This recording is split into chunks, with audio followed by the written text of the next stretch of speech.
이제 모두 일어나셔서 영과 진리로 주일 예배를 하나님께 드리시겠습니다.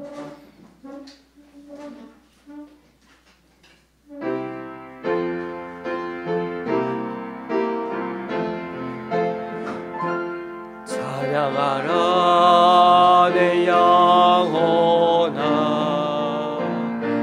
찬양하라 내 영혼아, 내 속에 있는 모두라 다 찬양하라. 경배하라 경배하라 내 영혼아, 경배하라 내 영혼아, 내 속에 있는 것들아 다 경배하라. 감사하라 감사하라 내 영혼아, 감사하라 내 영혼아, 내 속에 있는 것들아 다 감사하라.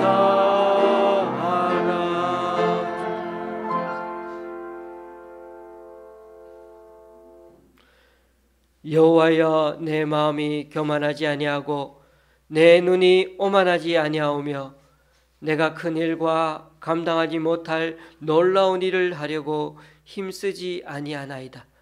실로 내가 내 영혼으로 고유하고 평온하게 하기를 젖된 아이가 그의 어머니 품에 있음 같게 하였나니 내 영혼이 젖된 아이와 같도다. 이스라엘아, 지금부터 영원까지 여호와를 바랄지어다. 아멘. 사도신경으로 주님께 신앙 고백 올려드립니다. 전능하사 천지를 만드신 하나님 아버지를 내가 믿사오며 그 외아들 우리 주 예수 그리스도를 믿사오니, 이는 성령으로 잉태하사 동정녀 마리아에게 나시고 본디오 빌라도에게 고난을 받으사 십자가에 못 박혀 죽으시고 장사한 지 사흘 만에 죽은 자 가운데서 다시 살아나시며 하늘에 오르사 전능하신 하나님 우편한 자 계시다가 저리로서 산 자와 죽은 자를 심판하러 오시리라. 성령을 믿사오며 거룩한 공예와 성도가 서로 교통하는 것과 죄를 사하여 주시는 것과 몸이 다시 사는 것과 영원히 사는 것을 믿사옵나이다. 아멘. 자리에 앉으셔서 찬송 6장 찬양하시겠습니다.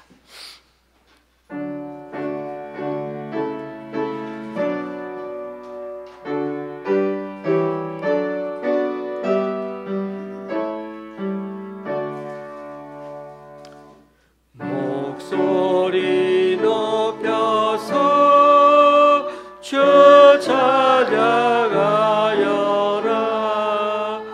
영광과 권세와 존귀와 위엄을 오늘이 다스리시는 만왕의 왕께 돌려라.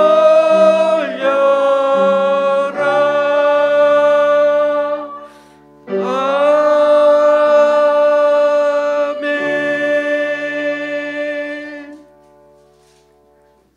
교동문 30분을 다 함께 교독하시겠습니다. 교동문 30분입니다.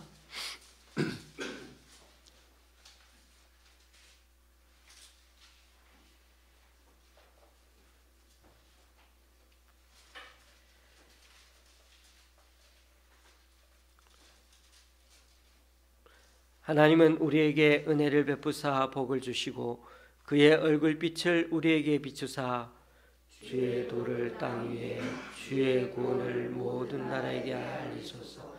하나님이여, 민족들이 주를 찬송하게 하시며 모든 민족들이 주를 찬송하게 하소서. 온 백성은 기쁘고 즐겁게 노래할지니 주는 민족들을 공평히 심판하시며 땅의 나라들을 다스리실 것임이니이다.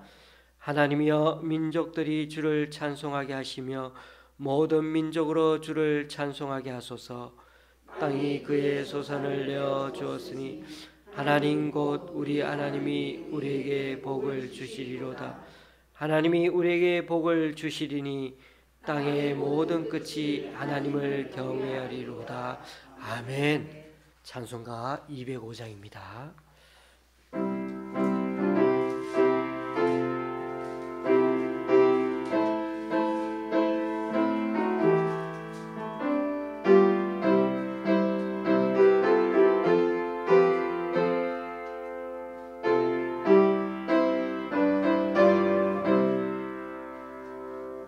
주 예수 크신 사랑 늘 말해주시오. 나 항상 듣던 말씀 또 들려주시오. 되지 않는 천국 주 예수 나 밝게 알아듣게 또 들려주시오. 나 항상 듣던 말씀, 나 항상 듣던 말씀, 주 예수 크신 사랑 또 들려주시오. 아침에 있을 바울 쉬 사라진 같이 내게 역부족하여 늘 잊기 쉬우니 잘 알아듣기 쉽게 늘 말해주시오. 나 구속하신 사랑 또 들려주시오. 나 항상 듣던 말씀, 나 항상 듣던 말씀, 주 예수 크신 사랑 또 들려주시오. 주 예수 나를 위해 이 세상 오셔서 날 구속하신 은혜 말하여 주시오. 나가는 사람 위에 주 보혈을 흘렸네. 이 복스러운 말씀 또 들려주시오. 나 항상 듣던 말씀, 나 항상 듣던 말씀, 주 예수 크신 사랑 또 들려주시오.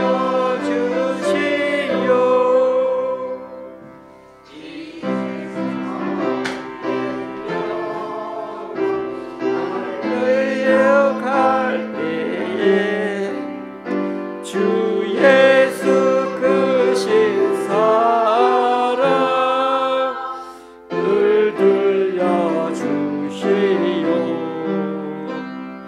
처음에 듣는 나 내 눈에 비칠 때 주 예수 크신 사랑 또 들려주시오. 나 항상 듣던 말씀, 나 항상 듣던 말씀, 주신 사랑 또 들려주시오.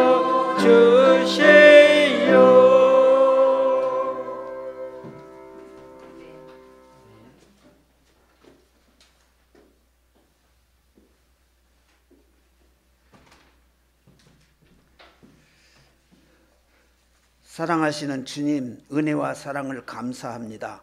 오늘 거룩하고 복된 주일을 맞이하여 하나님께 예배하러 나왔습니다. 하나님께서 우리를 눈동자처럼 지키시고 보호하심을 감사합니다. 또한 저희들을 강건하게 지켜주시고 말씀을 사모하도록 인도하심을 감사합니다.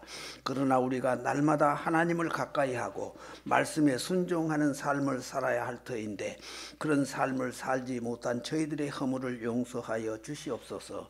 하나님의 말씀에 순종하는 삶을 살지 못함에도 불구하고 저희들을 보호하시고 인도하심을 감사합니다. 하나님 아버지, 원하옵기는 말씀을 주야로 묵상하며 그 말씀에 온전히 순종하는 삶을 살아서 하나님을 기쁘시게 하는 저들이 되게 하소서. 우리가 세상을 살면서 하나님의 말씀을 지키고 행함으로 하나님 앞에 설 때 잘했다 칭찬받는 저들이 되게 인도하소서. 오늘도 신령과 진정으로 드리는 예배를 통하여 하나님 영광 받으시고 저들에게는 은혜를 베풀어 주시옵소서. 또한 말씀을 증거하는 목사님에게 성령의 능력을 부어주시어 그 말씀을 잘 증거할 수 있도록 은혜를 내려 주시옵소서. 우리는 증거된 말씀을 잘 받아서 마음에 새기고 지켜 행함으로 하나님을 기쁘시게 하는 자가 되게 인도하소서. 항상 우리를 지키시고 보호하시며 말씀으로 인도하시는 우리 주 예수 그리스도의 이름으로 기도드립니다. 아멘.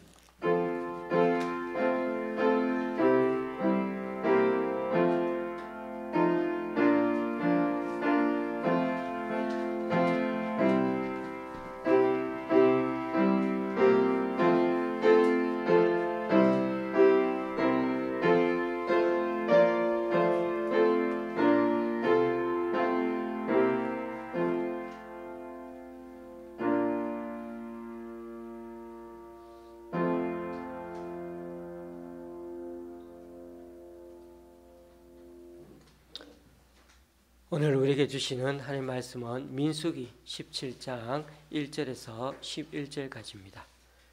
민수기 17장 1절에서 11절까지입니다.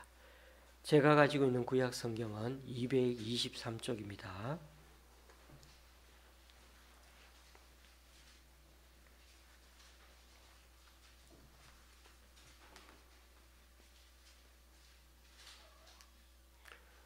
교독하실 때 마지막 절은 같이 읽도록 그렇게 하겠습니다.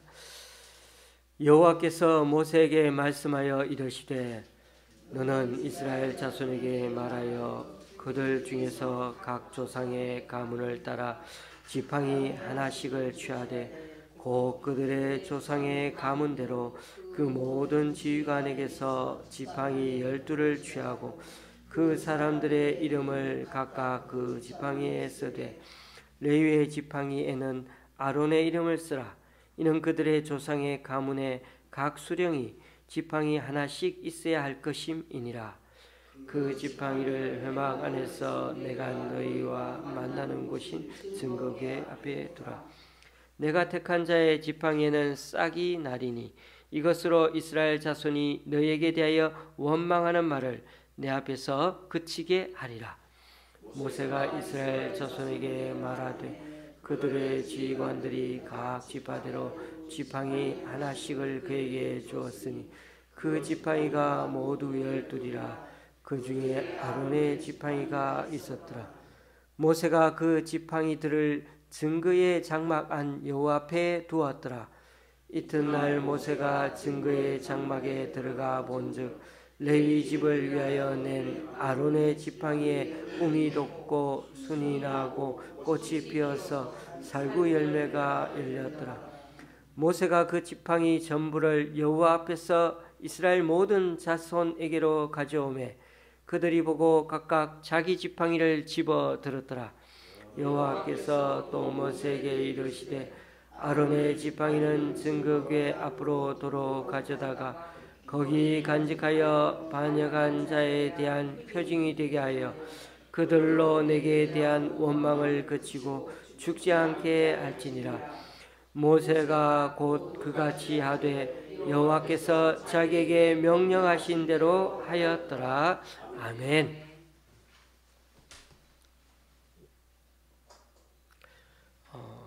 민수기 성경의 원래 이름은 민수기가 아니라 광야에서라는 뜻이라고 했습니다. 백성의 숫자를 세는 것도 중요하지만 왜 광야에서 40년간 고생하게 되었는가가 더 중요하다는 것입니다. 하나님 말씀대로 바로 가나안 남부 지역으로 올라가면 되었을 텐데 40년을 돌아서 광야에서 보내다가 가나안 동쪽 요단강을 건너가야 했는가 하는 것을 우리가 다시금 생각해 보아야 한다는 것입니다. 그래서 민수기는 광야의 책, 우리의 인생의 광야에서 경험하는 이야기들을 여기서 배우게 되는 것입니다. 참고로 민수기는 두 번의 인구 조사가 있다고 했죠. 1장과 26장. 그리고 그 사이 시간이 40년입니다. 1장에서 인구조사는 이집트에서 나온 1세대의 사람들이라면 26장에 나오는 백성들은 광야에서 태어난 사람들입니다. 그러니까 나이가 40이 안 된 젊은 사람들이라는 것이죠. 민수기가 비록 36장이나 되는 긴 내용이지만 크게 살펴보면 장소는 세 군데 중심으로 진행됩니다. 1장에서 10장까지는 시내산에서 머물러 있을 때의 이야기이고 13장에서 19장까지는 가데스 근처에서 일어나는 일들입니다. 그리고 22장부터 마지막까지는 모압 평지에서 일어나는 일들이죠. 그리고 그 사이에 제가 말씀드리지 않은 빠진 장들은 이스라엘 백성들이 이동하는 여행 중에 일들이 나옵니다.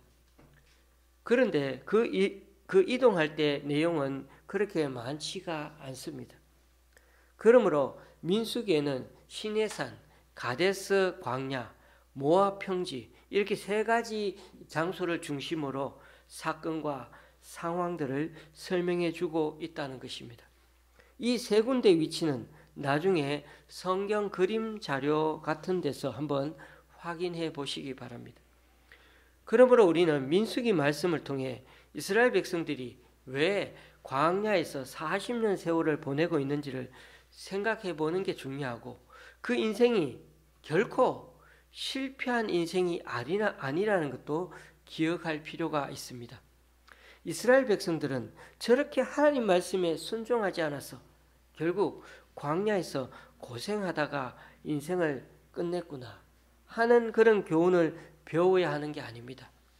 우리도 세상을 살면서 얼마든지 이들처럼 죄짓고 하나님께 불순종할 때가 많구나. 저렇게 하나님을 애먹이는데도 어떻게 하나님께서 사람답게 만들어 가시면서 가나안 땅에 들어가게 하셨을까? 그런 부정적인 관점이 아니라 긍정적인 면으로 보고서 말씀 속에서 교훈을 발견하려고 애쓰는 것이 중요하다는 것입니다. 우리는 지금 이스라엘에 큰 위기를 맞고 있는 것을 보고 있습니다. 시내산에서 출발한 지 얼마 되지 않아서 가데스 바네아 광야에 도착했는데 여기서 이스라엘 민족이 머물면서 가나안 땅에 12명으로 구성된 정탐대를 몰래 투입해가지고 그렇게 정탐하도록 했습니다. 그들은 40일간 아주 잘 살펴보았지만 그 결과는 10대 2로 결정되어서 가나안 땅에 들어가지 않는 것으로 그렇게 얘기가 되었죠. 문제는 이런 결정이 다수의 민주주의식으로 결정되어서는 안 되는 것은 가나안 땅에 들어가는 문제는 하나님과의 약속이 전제되어 있었기 때문입니다. 들어간다 들어가지 않는다의 문제가 아니고 들어가는 것이 전제되어 있었던 것이죠. 이들 수백만 명이 되는 그런 사람들이 굳이 이집트를 다 함께 탈출해서 이 사막 한복판으로 이동해 온 것은 굳이 이 한복판까지 사막까지 와가 있는 이유는 딱 하나, 하나님의 약속을 믿고 온 것이기 때문이죠. 안 그랬으면 당연히 이집트 나일강가에서 사는 게 물도 마시고 거기가 농사도 짓고 풍부한 것들이 많지 않겠습니까? 훨씬 더 안전했을 것입니다. 삶이. 다만 거기에서는 이집트 민족의 하인, 하층민이 되어 살아가야만 합니다. 그래서 그런 것을 박차고 어떻게든 이 광야 사막 한가운데로 들어온 게 아니겠습니까? 그런데 이들이 이집트에서 떠난 뒤로 계속해서 지도자 모세와 아론에게 불만을 쏟아내고 있습니다. 민수기 12장에서는 미리암과 아론이 모세가 구스 여인을 후처로 삼은 것으로 그것 때문에 모세를 비난하지 않았습니까? 그런데 이때 동조하거나 그것을 주도한 사람들이 모세의 가족이었습니다. 금송아지 사건이 터졌을 때는 형 아론이 동조했고 모세의 후처 사건 때는 누나 미리암과 형 아론이 함께 모세에게 문제를 제기하고 모세를 힘들게 만들었습니다. 모세에게 집단적으로 반발하고 모세의 리더십에 문제를 제기하는 것은 이들 가족들만이 아니었습니다. 가나안 정탐 보고를 한 이후에 백성들은 밤새 울면서 모세와 아론을 원망하지 않았습니까? 이집트에서 잘 살 건데 괜히 여기 사막 한가운데 데려와서는 자기네들 다 죽게 만들었다고 그렇게 원망하지 않았습니다. 모세 말고 다른 지도자를 세워서 이집트로 돌아가자며 떼를 썼습니다. 그래도 끝까지 가나안에 가자고 외치던 여호수아와 갈렙에게 군중들이 돌을 던지려도 하는 그 순간에 하나님께서 딱 개입하셔서 아슬아슬하게 반란이 멈추어졌습니다. 그러나 그 이후 16장에 보면 레위 지파와 르우벤 지파 일부 사람들이 모세의 리더십에 또다시 반발하는 사건이 일어났습니다. 이번에는 가족들이 관련된 것과는 비교도 할 수 없이 규모도 크고 심각했습니다. 반란의 추종자들이 족장들만 250명이나 거기에 개입되고 가입이 되었습니다. 이들은 하나님과 소통하는 것이 권력이라고 생각하고 자신들도 모세와 아론처럼 하나님 앞에 나아갈 수 있는데 너희 두 사람이 지금 막아쓰고 있다고 그렇게 생각했던 것입니다. 모세가 선지자의 일은 제대로 안 하고 모세 네가 지금 우리들의 왕이 되려고만 하고 있지 않느냐고 그렇게 얘기하는 것입니다. 이들 고라와 다단과 아비람과 온이 포함된 250명의 족장들은 결국 하나님 앞에 불타 죽었고 고라와 다단 아비람과 온의 집안 식구들도 모두 땅이 갈라져서 죽임을 당하고야 말았습니다. 그런데 그게 끝이 아니었습니다.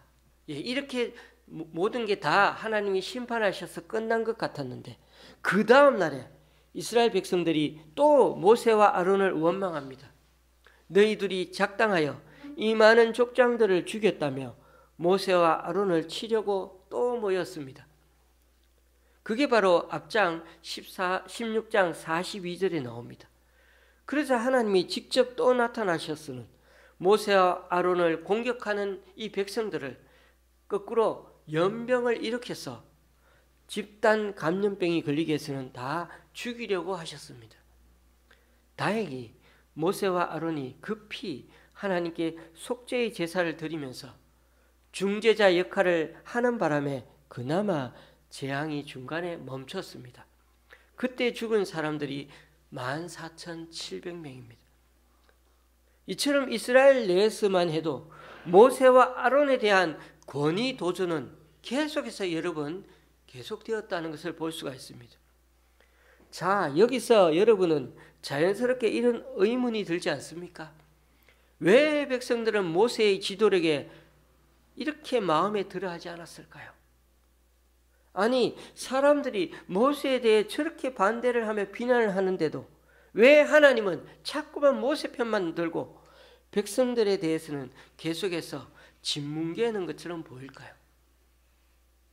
여러분, 반란이 일어날 때마다 모세가 어떻게 했는지 성경을 한번 잘 찾아보시면 모세는 그때마다 하나님 앞에, 백성들 앞에 납작 엎드렸습니다. 혹여 내가 결정한 일들이 무언가 잘못된 게 있는가? 그래서 이 사람들이 이렇게 들고 이랬었나 하고 자기를 철저히 되돌아보려고 애썼습니다. 겸손해지려고 했고 정직해지려고 했습니다. 그에 비해서 권위에 도전한 사람들은 자신의 생각이 더 옳다고 생각하고 모세를 넘어서려고 자신들의 목에 더 힘을 주고 밀어붙였던 것입니다. 그러나 그들이 몰랐던 점은 모세가 완벽한 리더십을 잘 발휘해서 지금까지 이 자리를 지키고 있는 것이 아니라 모세가 철저히 하나님 편에 서서 리더십을 발휘했기 때문입니다. 그래서 리더 자리를 지킬 수 있었다는 거죠. 그러니 모세를 반대하고 다른 리더로 교체하려는 그들의 생각은 결국 누구를요? 하나님을 거스르고 반대하는 것과 같았던 것입니다. 모세는 하나님 보시기에 지금 하나님 일을 대리자로 잘 행하고 있었던 거죠. 모세는 누군가가 자신을 반대하면 힘으로 숫자로 그렇게 밀어붙이지 않았습니다. 그래서 그가 땅 위에 사는 모든 사람 가운데서 가장 겸손한 사람, 온유한 사람이라고 말한 이유가 여기에 있습니다. 그는 수습해야 하는 문제가 생길 때마다 하나님 앞에 무릎 꿇고 엎드려서 권위의 원천이 되시는 그 하나님께 지혜를 구했던 것입니다. 자신이 완력으로 문제를 해결하려고 들지 않았습니다. 저와 여러분은 어떻습니까? 누군가가 나의 말에 반대하며 도전해올 때 당황하면서 나 자신의 뜻을 더 내세우고 더 세게 말하고 더 설득력 있게 합리화시키려고 노력하지 않습니까? 우리가 남의 말, 상대방의 말을 듣기는 듣는데 내가 지금 생각하고 있는 게 더 신중하고 더 견고하게 많이 생각했으니까 내 것에 대한 확신이 훨씬 더 맞다고 생각하지 않습니까? 이런 마음은 사람이면 다 매한가지입니다. 저도 그렇게 생각하거든요. 나만 그런 게 아니라 대부분의 사람들이 다 그렇게 생각한다는 것입니다. 여러분, 공동체 내의 분열과 갈등이 왜 생기겠습니까? 서로 다른 방법론 문제들로 인해 서로의 말을 서로가 잘 듣지 않고 그러다 나중에는 더 감정적인 면으로 예민해지기 시작하면 서로 상처받다가 결국 나눠지게 되는 것입니다. 사실 잘 생각해 보면 별일 아닌데 방법론의 차이밖에 없는데 말입니다. 1안, 2안, 3안이 있으면 그 중에 우리가 좀 시간이 걸리고 불편해도 이래도 해보고 저래도 해보면 돌파할 수 있는 일이 많은데 말입니다. 좀 오래 걸려도 그게 서로를 존중, 배려해 주는 것이고 그게 공동체를 이루어가는 과정이 되는 것입니다. 혹여 미리 말씀드리지만 제가 무슨 권위를 내세우려고 오늘 이 모세 얘기를 하는 것 절대 아닙니다. 오늘 큐티 본문이 이 본문이어서 저는 어찌하든지 주님이 가신 리더십, 즉 섬기는 리더십을 목표로 살고 있는 사람입니다. 저는 교회에서 말하는 리더십과 세상에서 말하는 리더십이 같지 않다고 생각합니다. 정치가들은 권위를 목적으로 삽니다. 그들은 국회의원, 대통령이 되려고 살아가는 사람들입니다. 자신들 말로는 정권을 잡아서 국민들을 잘 살게 하는 것이 목표라고 말하지만 그러나 그네들은 여야 가릴 것 없이 내년에 국회의원 선거를 위해 어떤 짓이라도 할 사람들입니다. 그러나 우리가 따라가야 하는 리더십은 절대 그런 게 아닙니다. 남의 성공을 따라하는 사람들이 아닙니다. 세상의 여러 책들을 공부하고 시대를 읽는 것, 저는 참 중요하다고 생각합니다. 그러나 너무 세상 따라하기에 몰두하지는 말아야 하는 것은 우리가 세상을 따라가는 게 아니라 우리가 세상을 주도해가는 리더십을 소유한 자들이기 때문입니다. 우리는 예수님 방식으로 세상을 바르게 섬기는 게 목적인 사람들입니다. 그러기 위해서는 모세처럼 늘 위의 것, 하나님의 리더십에 더 집중해야 합니다. 교회를 바르게 이끌려면 성도에게 뭔가 비전을 주고 또 목적을 정해서 성도들을 열심히 이끌도록 노력해야 합니다. 그래서 많은 목사님들이 여러 프로그램을 만들어 성도들을 전도하라 그러고 성경 공부시키고 기도의 모임을 많이 만들어서 특별 새벽 기도니 그러면서 기도시키려고 합니다.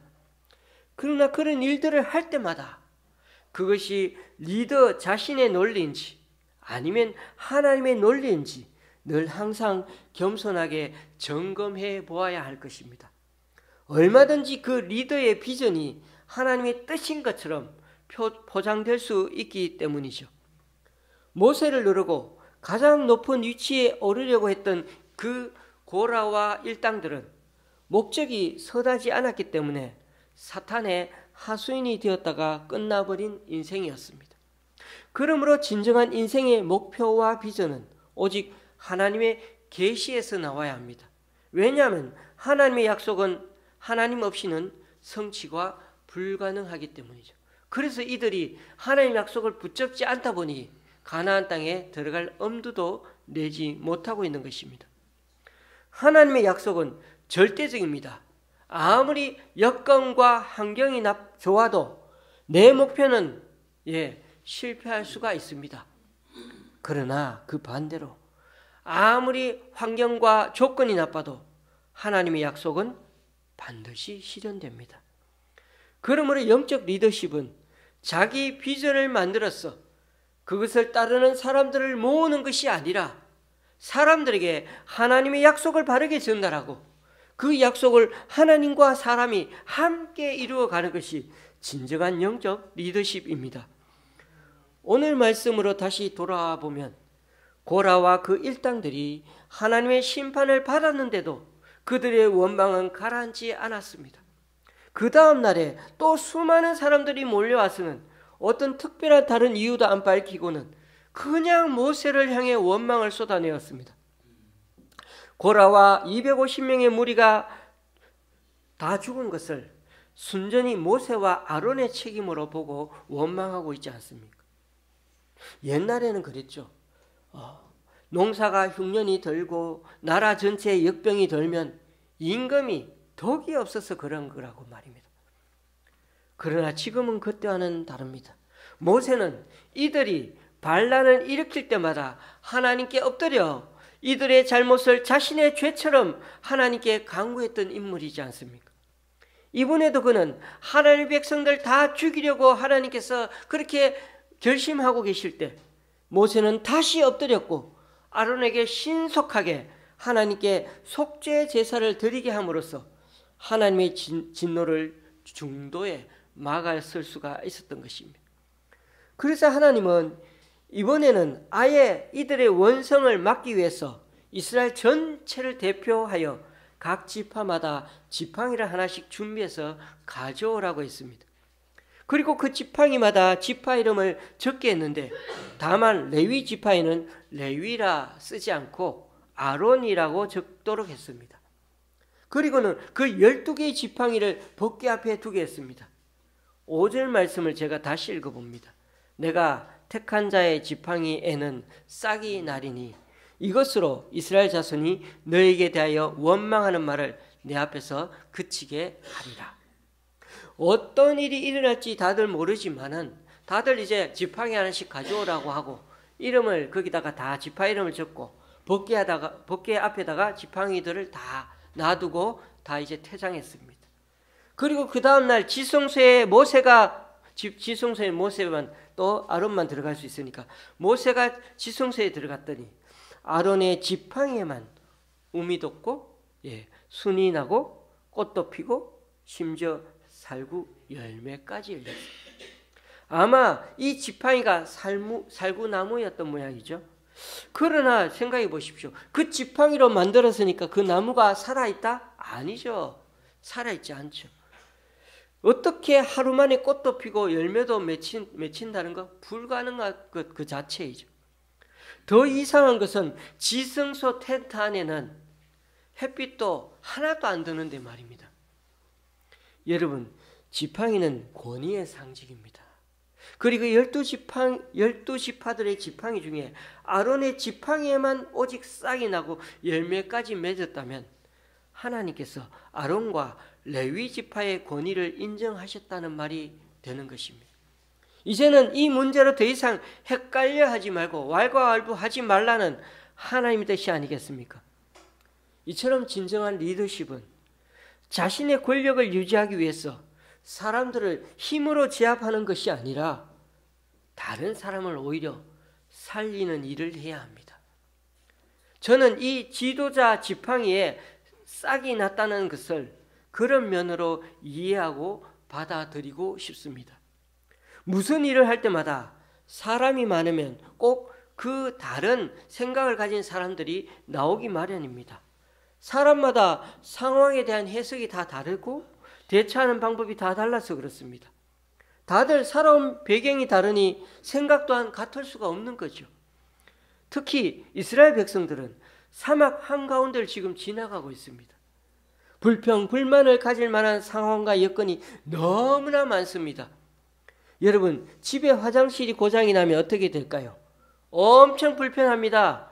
제대로 씻지도 못하고 매번 볼 일도 못 봅니다. 그때마다 공중 화장실을 가야 하거나 남의 집에 가야 한다고 하면 생각해 보십시오. 겨울에 갑자기 보일러가 고장났다?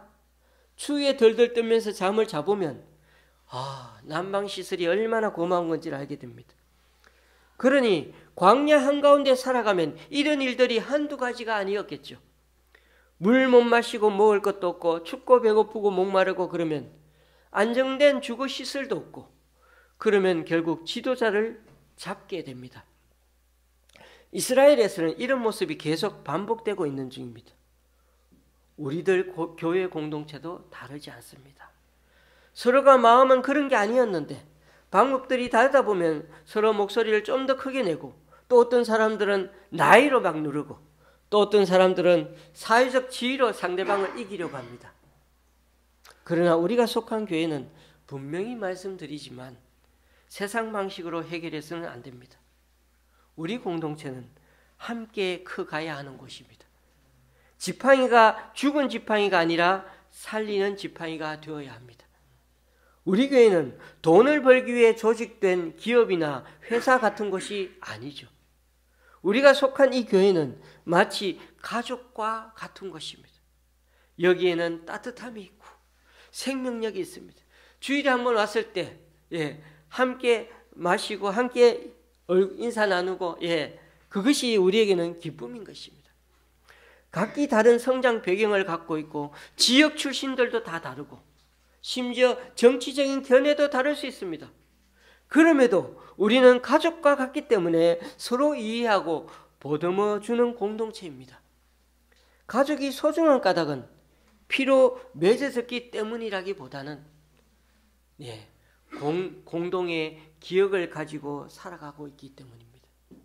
우리는 교회라는 이 공동체도 역시 오랜 시간 동안 함께 계속 살면서 예배드리고 만나고 밥 먹고 하면서 기쁨도 나누고 슬픔도 나누었던 그런 공동의 기억이 있기 때문에 앞으로 더욱 든든하게 유지되어 가는 것입니다.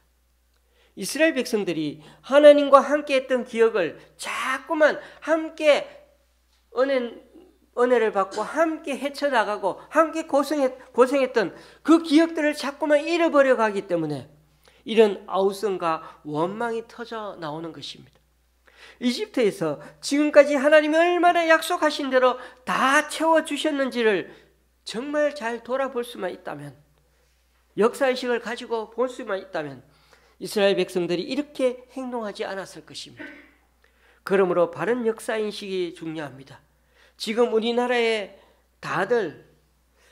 우리나라에는 다들 똑똑한 사람들이 참 많습니다. 내가 가지고 있는 역사가 더 옳다고 합니다. 그러나 중요한 것은 어쨌든 역사는 바르게 아는 게 중요하고 객관적으로 아는 것이 중요합니다. 연세 드신 분들이 계셔서 죄송한 말씀이지만 노인들 중에 요즘 치매가 드시는 분들이 점점 많아지는 것 같습니다. 여러분, 치매가 들면 가장 불행한 일이 무엇입니까? 점점 기억을 잃어버린다는 것입니다. 기억을 잃어버린다는 것은 사실 어떻게 보면 삶 자체를 고스란히 잃어버리는 것과 같습니다. 그래서 과거에 대한 하나님의 기억이 참 소중합니다. 특히 교회 같은 공동체에서는 함께 공유해 왔던 시간과 함께 먹고 마셨던 그 공간에 대한 기억을 함께 가지고 있는 것이 우리들 인생에서 험난한 꼴을 당해도 잘 극복할 수 있는 힘이 될 수 있습니다. 오늘도 우리는 찬양을 하는데 얼마나 힘이 나는지, 우리 김상권 집사님이 막 그렇게 찬송을 힘있게 부르시니까 저도 예배 중간에 막 힘있게 부르다가 찬송 4절이 남았는데 제가 3절까지 부르고 막 내려가려고 저도 막 모르게 찬송 그 은혜에 빠져서 그랬던 것 같습니다. 그래서 히브리서에 보면 언약궤 안에다가 3가지를 넣어두었다고 기록이 되어 있죠. 만나가 든 항아리와 십계명 돌판, 그리고 바로 아론의 이 쌍난 지팡이입니다. 하나님은 각기 다른 계승과 이해관계로 얽힌 이스라엘 백성들을 하나로 묶어주는 이 기억의 뿌리로 이 3가지 성물을 언약궤에다가 넣어두고 보관하라고 하신 것입니다. 여러분, 이 3가지 물건은 이스라엘이 40년 광야 생활의 추억을 기억하게 해줄 그런 이스라엘의 정체성, 뿌리가 되는 대표적인 그런 상징물입니다. 그래서 초대교회는 아론의 쌍난 지팡이를 나무 십자가에서 죽었다가 생명으로 부활하신 예수 그리스도를 상징하는 것으로 보았습니다. 말씀이 좀 깁니다만 이제 말씀을 맺습니다. 민수기는 광야의 책입니다. 우리의 인생의 광야에서 경험하는 이야기들을 여기서 배우라고 말씀하십니다. 이스라엘 백성들이 바로 가나안에 들어가지 못하고 광야 40년 세월을 보낸 인생이 결코 실패한 인생이 아님을 기억하십시다. 우리도 얼마든지 이들처럼 죄짓고 하나님께 불순종할 때가 많지만은 그래도 하나님께서는 이들을 사람답게 만드셔서 가나안 땅에 들어가게 하셨구나, 이렇게 긍정적인 면으로 말씀을 보시길 원합니다. 무엇보다 하나님이 한 번 하신 약속은 아무리 환경과 조건이 나빠도 하나님의 약속이기에 반드시 실현된다는 사실을 기억하십시다.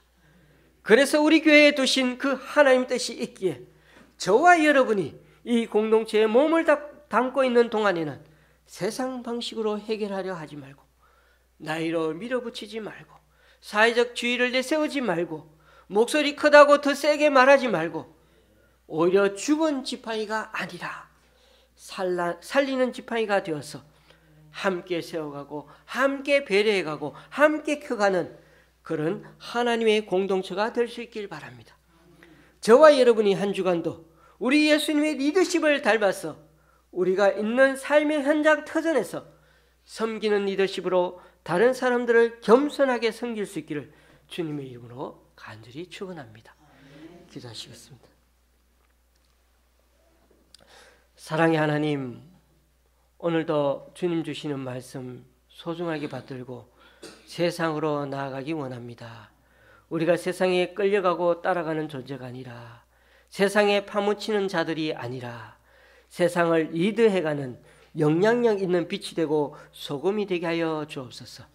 그러기 위해 내 의견, 내 생각, 내 방식을 무조건 확신 있게 내지르는 게 아니라 더 겸손하게, 더 정직하게, 더 솔선수범해서 섬기는 리더십으로 다가가는 우리들 모두가 되게 하여 주옵소서. 예수님의 이름으로 기도드리옵나이다. 아멘. 찬송가 378장입니다.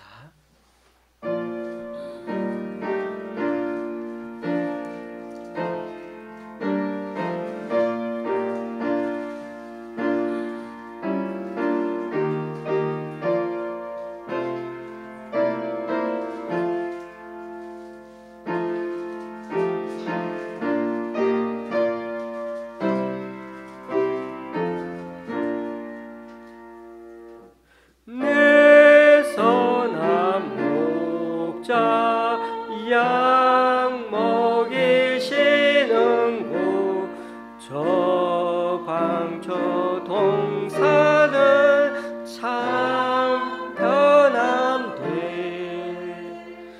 나 어찌 목자와 양떼를 떠나서 위험한 곳으로 나갔던가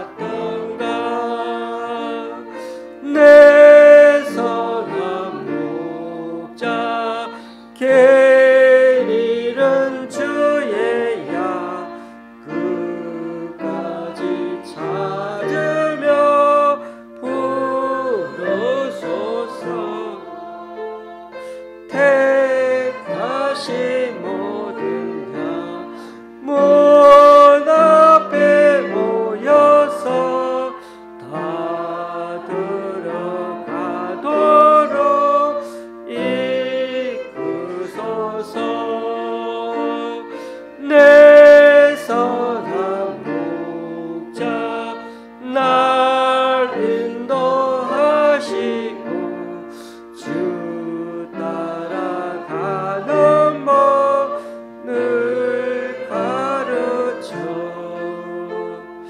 또다시 죄악에 빠지지 않도록 주 은혜 가운데 날 두소서.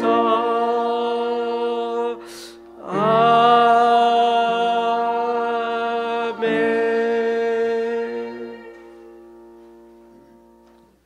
다 같이 일어나셔서 하나님께 예물을 봉헌하시겠습니다.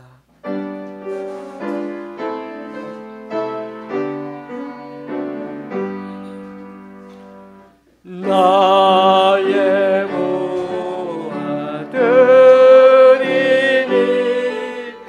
주여 받아주셔서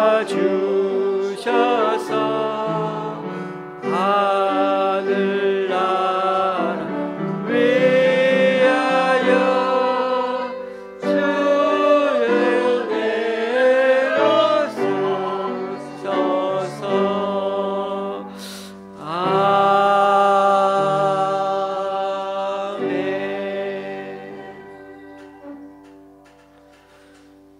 주님, 오늘 이 시간 주님 앞에 나와 각자 여러 모양으로 드린 헌금들 기뻐 받아주시고 쓰이는 곳마다 귀한 결실 맺을 수 있도록 크신 은총으로 덧입혀 주옵소서.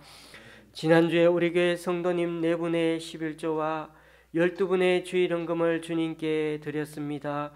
그리고 강동구 교회와 두 기관에서 분당의 권사님이, 화성의 권사님이, 또 외부의 성도님 한 분이 귀한 헌금을 주님께 올려드립니다.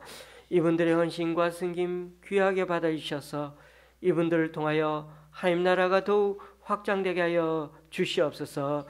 예수님의 이름으로 봉헌기도 드립니다. 아멘. 앞뒤장으로 인사 나누시겠습니다.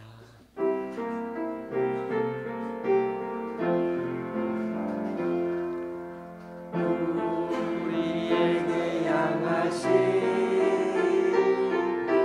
여호와의 인자하심이 크고 크도다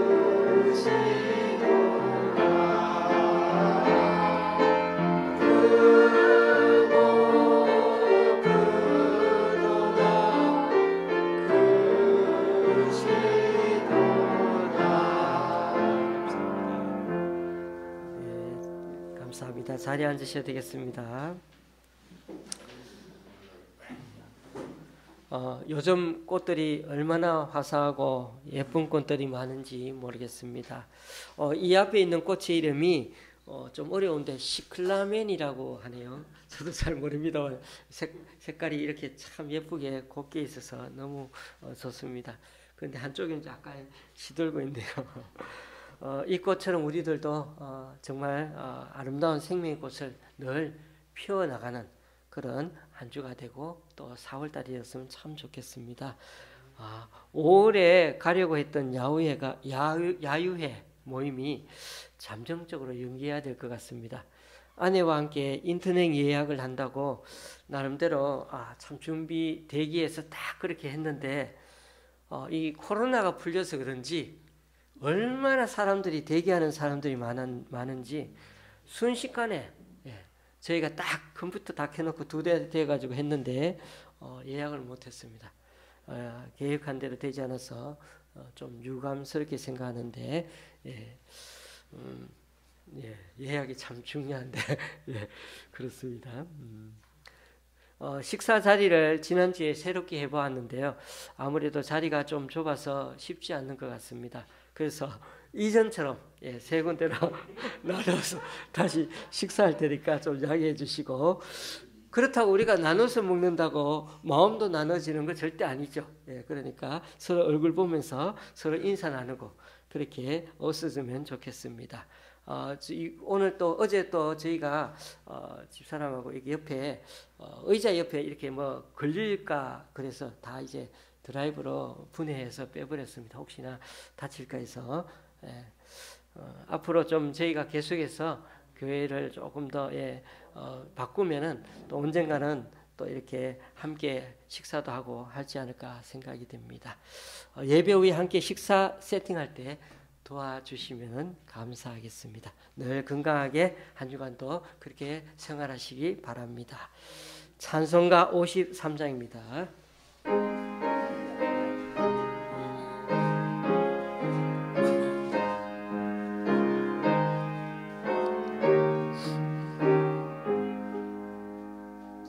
성전을 떠나가기 전 머리를 숙일 때 주께서 함께 계시고 복 내려 주소서. 집으로 돌아가는 길 주동행 하시고 내 모든 오늘 심사를 다 지켜주소서.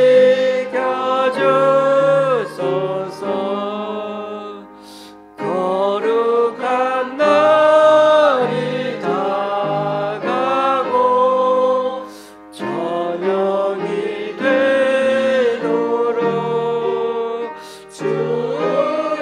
주님만의 빛에서 늘 계시옵소서.